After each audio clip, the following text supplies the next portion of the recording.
If you've spent 5 minutes online lately, you've seen the war of words. Younger generations claim it's never been harder to survive, while baby boomers fire back that back in their day, they had to grind twice as hard for half as much. It's the ultimate generational stalemate. But as we move into 2026, I'm done with the arguing. I want to look at the math. Who actually had the advantage? Was life really easier in the 70s, or are we just looking at the past through rose-colored glasses? On paper, the numbers look like a win for us today. In 1973, the median income in America was a tiny $4,141. Today, that number has climbed to over $46,000, a staggering 1,015% increase. When you compare that to the Consumer Price Index, which tracks inflation, that's only risen by 586%. Mathematically, our income has grown nearly twice as fast as the general cost of living. This suggests we should all be rich, with plenty of fun money for tech and travel. But this is exactly where the math gets cruel, because while we have more spending power for gadgets, the cost of the American foundation, housing and education, has completely decoupled from reality.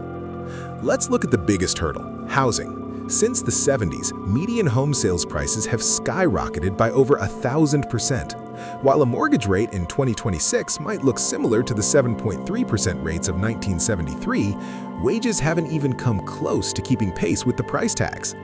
Look at the last few years alone. Between price hikes and interest rate jumps since 2019, a buyer today is paying approximately twice the monthly mortgage payment for the exact same house. When you add in insurance premiums that have jumped 23% in just the last few years, the starter home isn't just expensive, it's a statistical miracle. It's not just the buyers. If you're renting while trying to save, you're in a trap. Rent has increased 54% faster than inflation since the 70s. It's hard to build a future when your monthly rent is eating the very capital you need to escape. Then there's the entry fee to the middle class: college. A baby boomer could pay for a year of public tuition with a summer job. Adjusted for inflation, that year cost them about $3,500. Today, you're looking at nearly $10,000 for public and over $35,000 for private. We've traded working your way through school for a $30,000 debt sentence before your career even starts. Now, to be fair to the boomers, they did have it harder in one spot: the gas pumps. During the 1970s oil crisis, inflation-adjusted gas prices stayed above $4 a gallon with state-mandated ration lines. Younger generations actually have about a 9% advantage here. But let's be real, having slightly cheaper gas doesn't matter much if you can't afford a driveway to park your car in. The reality of 2026 is that we have more stuff, but less security. We have purchasing power for the things that don't last, like iPhones and subscriptions, and significantly less for the things that do, like a home or a debt-free education. The dollar stretches further at the electronics shop, but it shrivels up the moment you try to buy your way into the middle class.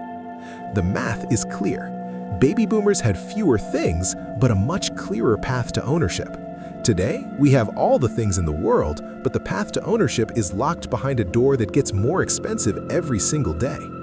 I want to hear from both sides. If you lived through the 70s, what was your biggest struggle? And if you're building a life in 2026, what's the biggest wall you're hitting? Comment below. Let's settle this in the stats. This is Axela 24/7. Thanks for watching. Stay smart, and I'll see you in the next one.